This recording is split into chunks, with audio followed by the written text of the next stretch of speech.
Good evening everybody, welcome you all to Way to Competitive Academy YouTube চ্যানেলে। আচ্ছা, আজকে যেটা টপিক সেটা হচ্ছে sure short marks in WBCS prelims 2024। আজকের এই ভিডিওটা হচ্ছে পার্ট 3। এর আগে এই ভিডিওর সিরিজের দুটো পার্ট অলরেডি হয়ে গেছে, যেখানে 3 নম্বর 4 নম্বর কী করে তোমরা ছোটো ছোটো এরকম সেকশনে ডিভাইড করে শিওর শর্ট মার্কস পাবে সেটা নিয়ে ডিসকাশন হয়েছে। আজকেও সেরকমই ভিডিওর শেষ পর্যন্ত দেখো। যদি দেখো আজকে মোটামুটি 2 থেকে 3 নম্বর শিওর শর্ট মার্কস খুব ইজি সেকশন নিয়ে আজকে ডিসকাস করবো, যে কোন জায়গাটা পড়লে শিওর শর্ট 2 থেকে 3 নম্বর তোমরা পাবেই পাবে বা পেতে চলেছো, সেই ব্যাপারেই আমরা আজকে ডিসকাস করতে চলেছি। ঠিক আছে, এবার যে টপিকটা নিয়ে ডিসকাস করবো আজকে, সেই টপিকটা হচ্ছে দিল্লি সালতানেট। তো হিস্ট্রিতে একটা খুব ইম্পর্ট্যান্ট একটা ওয়েটেজ ক্যারি করে ডব্লিউবিসিএস প্রিলিমসের 200 নম্বরের মধ্যে 50 নম্বর, মানে পুরো 50 নম্বরে ইন্ডিয়ান হিস্ট্রি থেকে প্রশ্ন আসে।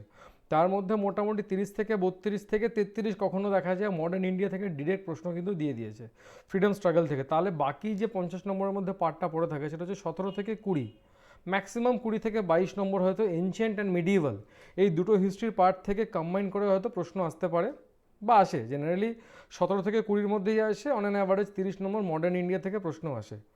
তো এই 17 থেকে 20 নম্বর যেটা তোমাদের প্রিলিমসে এনশিয়েন্ট বা মিডিয়েভাল থেকে আসে, সেটারই আজকে ডিসকাস করব।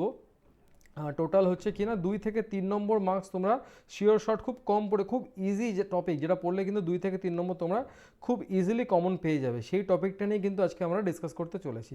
তো আজকের টপিকটা এটাই যে শিওর শর্ট টপিক মানে তোমরা কি বলতে চাইছো? আচ্ছা, 1 মিনিট, এই ড্র অপশানটায় আমি যাই। হ্যাঁ, তো শিওর শর্ট টপিক যদি হয়, তো শিওর শর্ট টপিকের মধ্যে আজকের টপিক হচ্ছে কি না দিল্লি সালতানেট। তো দিল্লি সালতানেট হচ্ছে এমন একটা টপিক যেখান থেকে 2000 সাল থেকে 2023 সাল, মানে লাস্ট 24 ইয়ার্স যদি অ্যানালিসিস করি, সেম ঘটনা কোনো বছর হয়নি যে দিল্লি সালতানেট থেকে কোনো প্রশ্ন হয়নি। তো আমি এক্সপেক্ট করতেই পারি লাস্ট 24 বছরে যখন কোনো বছরই হয়নি ডব্লিউবিসিএস প্রিলিমস এই টপিকটা থেকে প্রশ্ন আসেনি, তাহলে 2024-এও প্রশ্ন আসবে।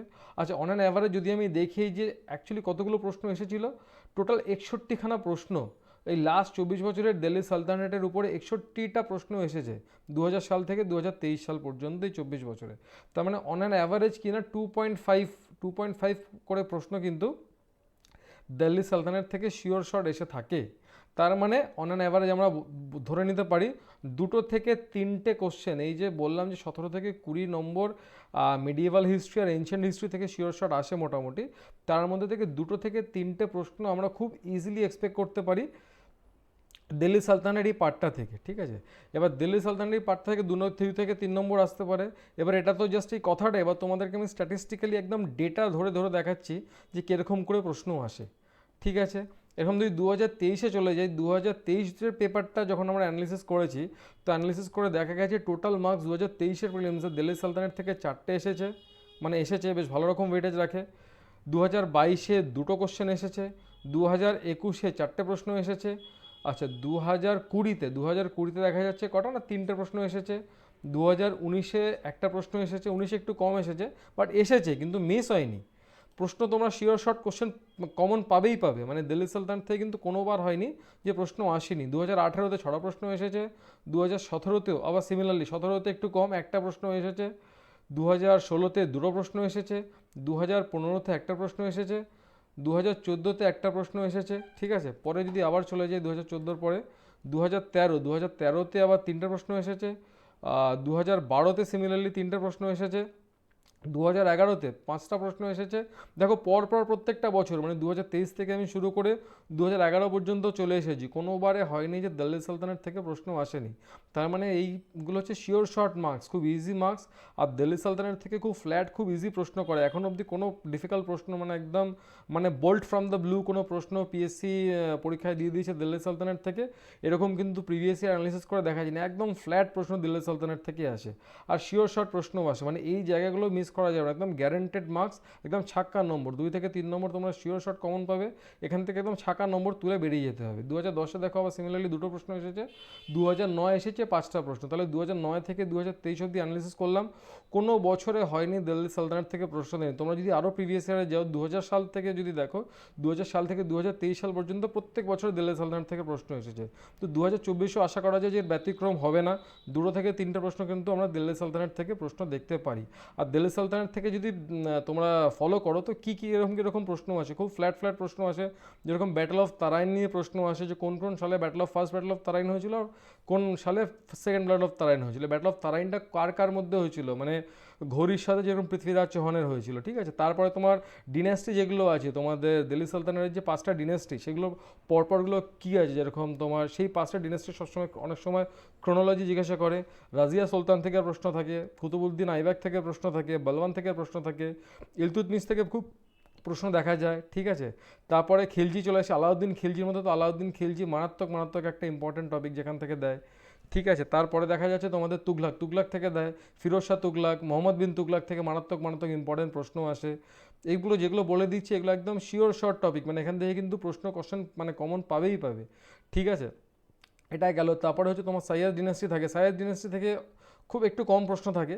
তো তারপরে কিন্তু তারপরে চলে আসছে তোমাদের লোদি থেকে তোমাদের সিকান্দার লোদি থেকে প্রশ্ন থাকে, সিকান্দার লোদি থেকে ইব্রাহিম লোদি, যেরকম লাস্ট লোদি মানে তোমার দিল্লি সালতানদের রুলার কে ছিলেন, ইব্রাহিম লোদি, যাকে হারিয়ে বাবর কিনা মুঘল সাম্রাজ্যর প্রত্যাবর্তন করেছিলেন। তো এই যে জায়গাগুলো, এই জায়গাগুলো থেকে প্রশ্ন আসে একদম রুলারগুলো। প্রথমত ক্রোনোলজি, তোমাদের এই যে নামগুলো বললাম রুলারের, এই নামগুলো খুব ইম্পর্টেন্ট, এনাদের সম্বন্ধে জেনে নিতে হবে। সেরকম সিকান্দার লোদি থেকে তো প্রশ্ন আসতে পারে, অনেক সময় এসে গেছে অলরেডি ডব্লিউবিসিএস প্রিভিয়াস ইয়ারে, যেটা গুলরুখি পেন নেমে মানে ছদ্মনামে কে লিখতেন, সেটা সিকান্দার লোধি।